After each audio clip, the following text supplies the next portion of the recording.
मैं खिड़की की बाहर का नृत्य देख रही थी। मेरा दिल चाह रहा था कि मैं इस कमरे से निकलूं और उसका नृत्य का हिस्सा बन जाऊं। ये रगने की खुशबू, ये आवाज़, ये सब मेरे दिल की तरफ खींचती थी। बचपन से मैं यही देखती आई कि सुनती आई थी, लेकिन इस जगह का हिस्सा बन सकी शायद मेरी किस्मत इसी कमरे में सिमट कर रह गई थी। मैंने सबसे होश संभाला था, अपने पास ही यह सब कुछ देखा था, लेकिन इसके बावजूद मैं सबसे दूर रहती थी और इसकी वजह रमीबाई थी। रमीबाई इस कोठे की बड़ी शायद उसकी हुकूमत यहाँ पर सांस लिया करते थे और वही तय करते थे कि कब कौन सी लड़की नृत्य करेगी तो कौन सी मर्दों का दिल लुभाएगी। मैं जब यहाँ मौजूद लड़कियों को नृत्य देखती रहती तो मुझे लगता कि इन लोगों से अच्छा नृत्य मैं कर सकती हूँ, इन सबसे ज्यादा खूबसूरत भी थी।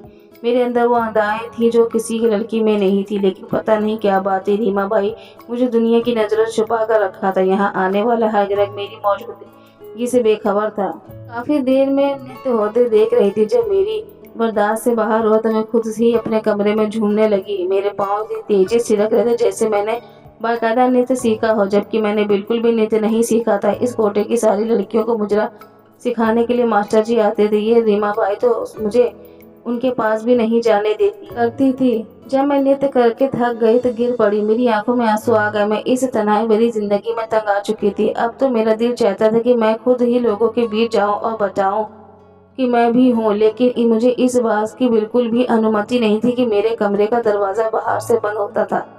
कुछ ही देर गुजरती थी कि कमरे का दरवाजा खुला और रीमाबाई अंदर चली आई। तभी उसने मेरे माथे पर ऊपर चूमा और कहने लगी, गुड़िया आज तो बता दो, आखिर कितना इंतजार करवाओगी।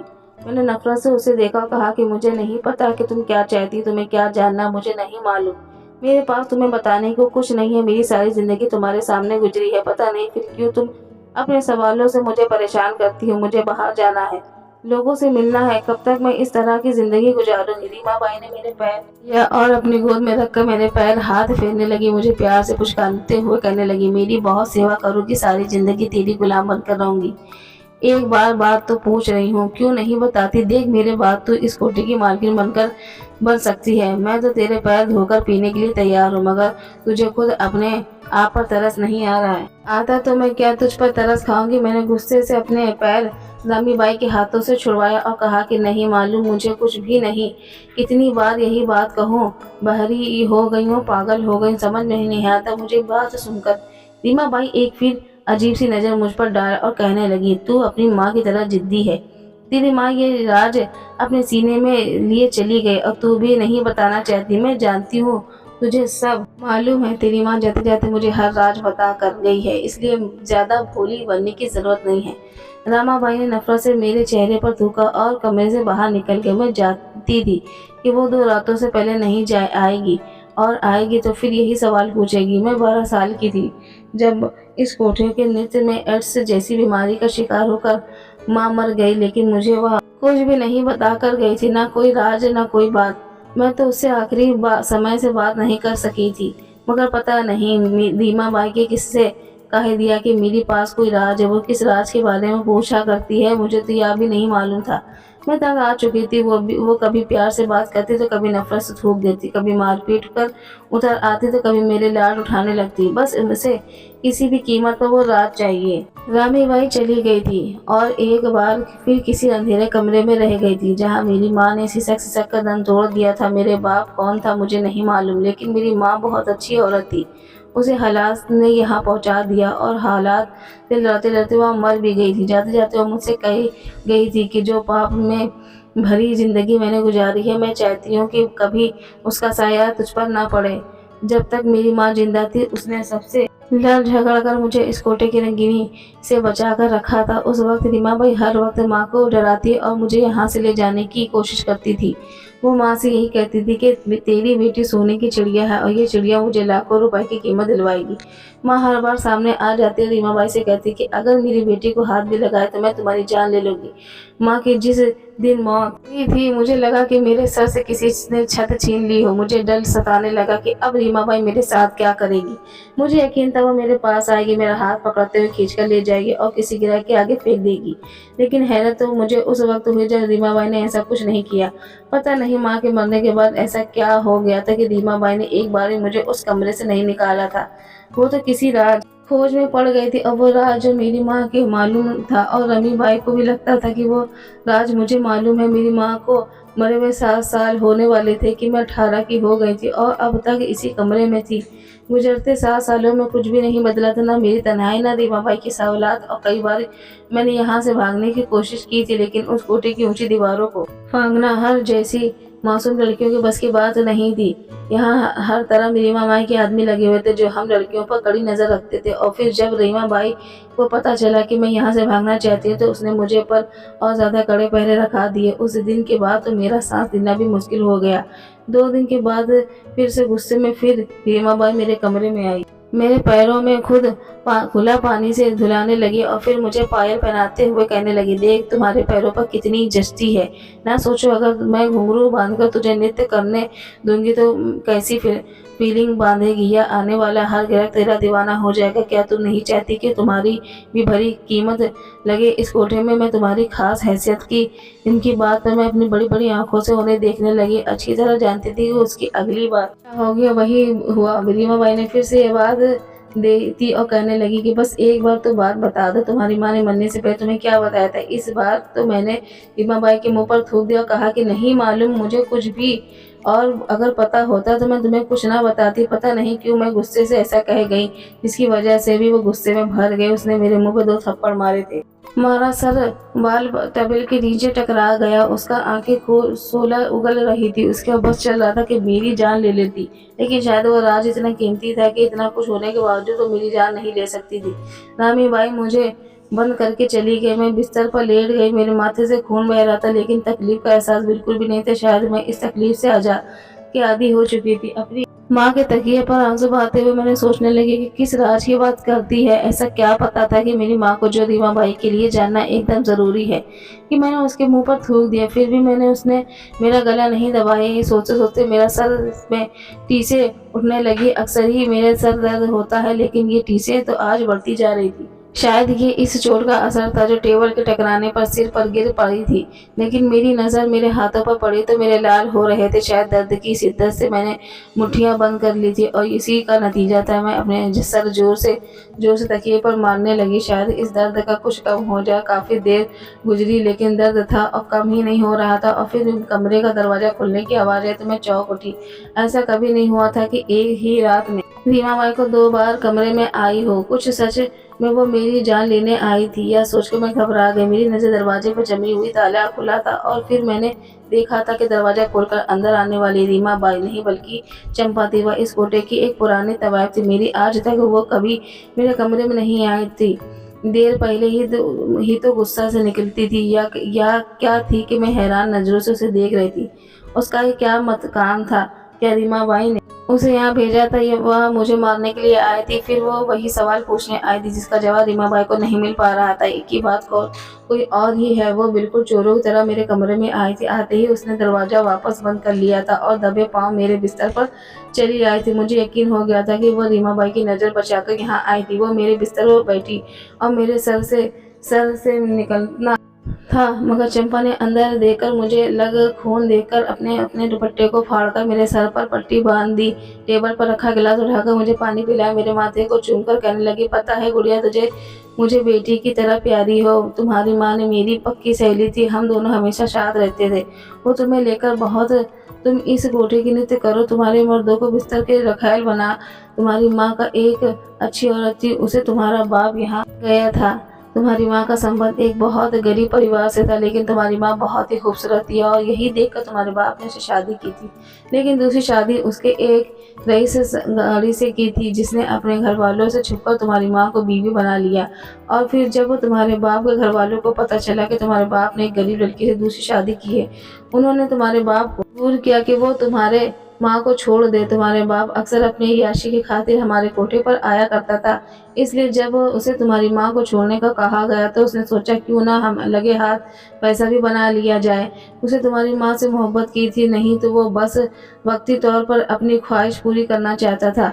जी, शादी के नाम पर वही काम कर चुका था। इसलिए उसने तुम्हारी माँ को तलाक दिया और फिर यहाँ लेकर रीमा बाई के हाथों भेज दिया। तुम्हारे बाप को नहीं मालूम था कि तुम्हारा माँ पेट से है, और ये बात तुम्हारी माँ को भी नहीं पता था। जब तुम्हारी माँ को यह बात यहाँ आई तो वह सदमे में बेहाल थी। ये बात उस पर किसी कयामत की तरह थी कि जिस पति के साथ उसने वफादारी की थी उस पति ने ही उसे बेच डाला। रीमाबाई ने तुम्हारी माँ को यहाँ बेचकर उसके हाल पर छोड़ दिया और 2-4 दिन में तुम्हारी माँ की हालत संभल जाएगी। लेकिन 2-4 दिनों के बाद यह खुली कि तुम्हारी माँ पेट से है। रीमाबाई ने बहुत कोशिश की तुम्हारी माँ का बच्चा गिराया जाए ताकि उसकी खूबसूरती कायम रहे, लेकिन तुम्हारी माँ की बहुत जिद थी और ना मानी। उसने ना ही कोई दवा खाई और ना ही बच्चा गिराने के लिए कोई और तरीका इस्तेमाल किया। वो हर वक्त अपने कमरे में रहती थी और अपने भगवान की मूर्ति सामने बैठा कर न जाने क्या क्या प्रार्थना करती रहती थी। उससे बड़ी गहरी दोस्ती होती चली गई और मैं आज गई वो बहुत ही अच्छी है। वो इस गंदगी से बदल में नहीं फंसना चाहती थी, लेकिन किस्मत में लिखे हीन टाल सकता था। 9 महीने तक उसने अपने आप को बचा लिया, लेकिन जैसे ही तुम्हारी पैदाइश हुई तो रमाबाई ने जबरदस्ती उसे नृत्य पर मजबूर कर दिया। तुम्हारी माँ दूसरे के बिस्तर तक ना जाती, लेकिन उसके आगे नृत्य जरूर करती। लेकिन अगर वो ये ना करती तो रीमाबाई तुम्हारा दूध का इंतजार ना करती और तुम भूख से बिलक बिलक कर रोती। तुम्हारी माँ तुम्हारे खातिर अपने आप को दूसरों के आगे पेश कर दिया। दिन गुजरते गए, तुम्हें बड़ी होने लगी और फिर पता चला कि तुम्हारी माँ को एड्स हो गया, क्योंकि तुम्हारे बाप को एड्स था। ये बीमारी वो तुम्हारी बाप से लेकर आई थी। इस बीमारी को तुम्हारी माँ ने अच्छा समझा, क्योंकि सब लोग उससे दूर भागने लग गए। ना ही उसे गुजरे की महफिल का हिस्सा बनाया जाता था और ना ही किसी मर्द के बिस्तर तक जाने के लिए डाला जाता था। तुम्हारी माँ हर वक्त कमरे में बंद होकर प्रार्थना करती थी कि गीता का पाठ करती रहती। कोई तुम्हारी माँ पर जोर जबरदस्ती करने वाला नहीं था।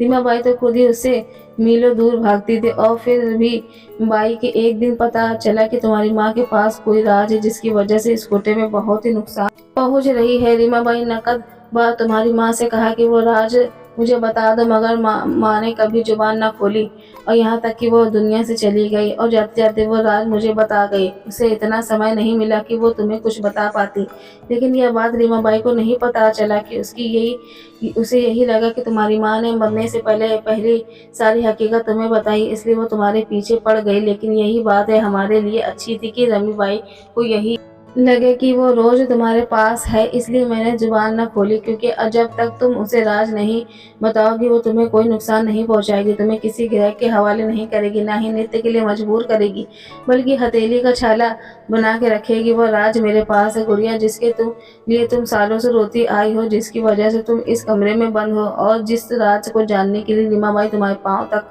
धोकर पीने के लिए तैयार है। वो तुमसे बदला जरूर लेगी। जिस तरह वो तुम्हारे कमरे में निकलती है, मैं जानती हूँ कि वो खामोश नहीं बैठेगी और ना ही चाहती कि तुम उसके बदले की पेट चढ़े, इसलिए वह तुम इस राज का इस्तेमाल करो और अपने आप को सुरक्षित करो। आज तक इस राज को तुम्हारी माँ ने यहाँ से दूसरी लड़कियों के लिए इस्तेमाल किया। आज तुम्हारी बारी है। तुम्हारी माँ के अच्छे कर्म तुम्हारे काम आने वाले हैं। चंपा ने अपने कुर्ते के कागज का एक बड़ा सा टुकड़ा निकाला और मेरे हाथ में रख दिया। कहने लगी, मेरी दुआ तुम्हारे साथ है। मैं तुम्हारी माँ से भी वादा किया था, आज उसे पूरा कर दिया। मुझे सब कुछ लगा बताकर चंपा वापस चली गई और मैं हक्का बक्का सी उस कागज को देखने लगी। वो एक बहुत बड़ा सा कागज था। उसे हवेली का नक्शा था, इस कोटे का नक्शा, और इस नक्शे के वो एक चोर रास्ता था। वो चोर रास्ता दूर शायद पुराने वक्त की थी और इस जमाने में ऐसे चोर रास्ते बनाए जाते थे ताकि दुश्मन से सुरक्षा की जा सके। लेकिन इस कोटे पर ये तो जो रास्ता और लड़कियों की मदद करता है जो यहाँ से भागना चाहती हैं, जिन्हें धोखे से यहाँ लाया जाता है और फिर जबरदस्ती पकड़कर। ये नक्शा भी पुराने ज़माने का ही था, क्योंकि जगह जगह से मिटा हुआ था। चंपा ने बताया कि अपनी माँ के आखिरी दिनों से जब मेरी माँ ने गीता का पाठ करना शुरू किया तो वह नक्शा उसी गीता से मिला था। उस वक्त मेरी माँ को नहीं मालूम था कि यह नक्शा किस चीज़ का है। मेरी माँ ने यह नक्शा चंपा को दिखाया। जब वो देखते ही जान गए ये इसी हवेली का नक्शा, और इन दोनों से मिलकर वो चोर रास्ता तलाश कर लिया। शायद वो नक्शा अब ठीक तक किसी के हाथ नहीं लगा, इसलिए क्योंकि इस कोठे की गीता को खोलने वाला कोई नहीं था, इसलिए किसी को निकालने का रास्ता भी नहीं मिल सका था। तो जब मेरी माँ ने गीता को खोला तो उन्हें कामयाबी का रास्ता मिल गया। मेरी माँ ने ये कामयाबी अपने लिए नहीं चुनी थी, क्योंकि उन्हें तो वैसे ही कोई पूछने ना ही कोई उसे सौदा करने वाला था। लेकिन यहाँ ऐसी बहुत सी लड़कियाँ आती थी जिनकी हालात बहुत ही ख़राब होते थे। वो वापस नहीं जाना चाहती थी। मेरी माँ नक्शे पर मौजूद चोर रास्ते का मदद से उन्हें रातों रात यहाँ से फरार करवा देती। रीमा बाई को भनक दाग पड़ती। काफ़ी समय तक तो रीमा बाई पागल होती रही कि उसकी खरीदी लड़कियाँ यहाँ से कैसे फरार हो जाती है। उसने पहले तक सख्त करवा दिया, लेकिन उसके बावजूद भी उन लड़कियों को निकलवा कर दम लेती, और ये सब मेरी माँ की वजह से हो रहा था। ये बात रीमा बाई को उस वक्त पता चली जब मेरी माँ का आखिरी वक्त चल रहा था। मेरी माँ मरने वाली थी, उस पर किसी तरह की कोई धमकी असर नहीं करती थी। पर रीमा बाई ने बहुत कोशिश की, वह नक्शा उसे मिल जाए। वह चाहती थी मुझे और मेरी माँ का मरने के बाद इस राज को हमेशा के लिए राज रख सकती थी, क्योंकि इस चोर के रास्ते की ज़रूरत रीमा बाई को खुद भी तो थी, क्योंकि अक्सर पुलिस वाले यहाँ आकर रेड मारा करते थे और फिर रीमा बाई को लाखों रुपए खिलाने पड़ते थे। अगर ये चोर रास्ता रीमा बाई को मिल जाता तो वो अपने ग्राहकों को इस रास्ते से फरार करवा लाखों रुपए बचा सकती थी। कोटे पर बड़े-बड़े नाम वाले लोग आते थे और ये रास्ता उनके लिए भी इस्तेमाल हो सकता था।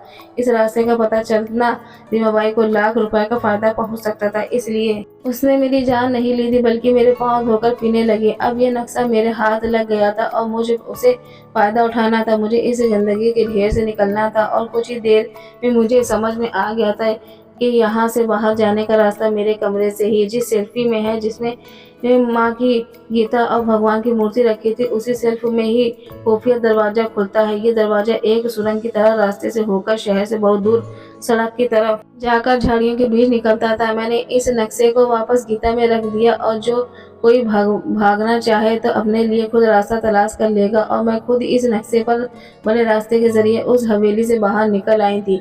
ये हवेली शहर से काफ़ी दूर जाकर थी, इसलिए जिस रास्ते से मुझे बाहर निकाला था वो एक से जंगल का इलाका था। सालों मैंने एक ही कमरे में गुजारे थे, और सालों बाद जब बाहर निकली तो जंगल जैसी पहाड़ थी। कुछ समझ में नहीं आ रहा था कि क्या करूँ, कहाँ जाऊँ। बड़ी मुश्किल से मैं रोड तक पहुँची और फिर एक टूर वाले मुझे लिफ्ट दे दी। वो जानना चाहते थे कि मुझे कहाँ जाना है, लेकिन मुझे खुद भी मंजिल का पता नहीं था। मेरी हालत देखते हुए मुझे अपने साथ अपने गांव लेकर मुझे पता चला कि दिल्ली का कोई गांव है। लोग बहुत ही मिलनसार और अच्छे थे। किसी ने पूछा कि मैं कौन हूँ, कहाँ से आई हूँ। सबने बस मुझे अपना मेहमान बना दिया। जब मुझे यहाँ से 4 दिन गुजर गए तो मैंने उस ट्रक वाले से पत्नी की अपनी सच्चाई बताई। जब को पता चला कि मेरे आगे पीछे कोई नहीं तो और मैं कहाँ से आई हूँ, तो उसने मेरे सर पर हाथ रख दिया, कहने लगी, आज से मैं तुम्हारी बहन हूँ और तुम यहाँ रह सकती हो, और गांव का मुखिया नेता है और एक बहुत अच्छा इंसान है। उस ट्रक वाले ने सारी बात जानकर अपने मुखिया से बताई, तो उन्होंने यकीन दिलाया कि वो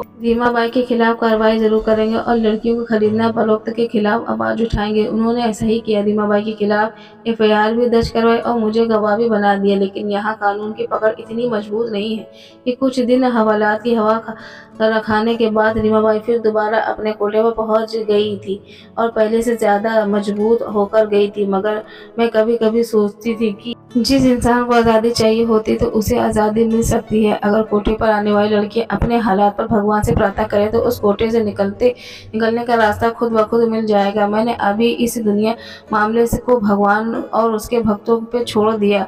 बस मैंने एक बात सीखी है कि कठिन समय में भी अगर इंसान भगवान को पुकारता है तो मदद वहीं से मिल जाती है जहाँ से इंसान से भी नहीं सकता। जहाँ मैंने समाज का इतना बुरा रूप देखा था, मैंने ट्रक ड्राइवर अपनी बीवी को एक बहुत ही खूबसूरत रूप में भी देखा था। मगर अगर वह हमारे हिंदुस्तान रीमा बाई जैसी औरतें हैं, ड्राइवर की बीवी जैसे औरतें भी होती तो बिना किसी मतलब के दूसरे की मदद करती और उन्हें सीने से लगा लेती। मैं सिर्फ बुराई को ही नहीं बताऊंगी, बल्कि ये जो अच्छाई मैंने देखी है अभी उसे भी बताऊंगी, क्योंकि यह अच्छाई भी मेरे ही मुल्क में है। आपका क्या ख्याल है? मैंने उस नक्शे को वहीं छोड़कर ठीक किया।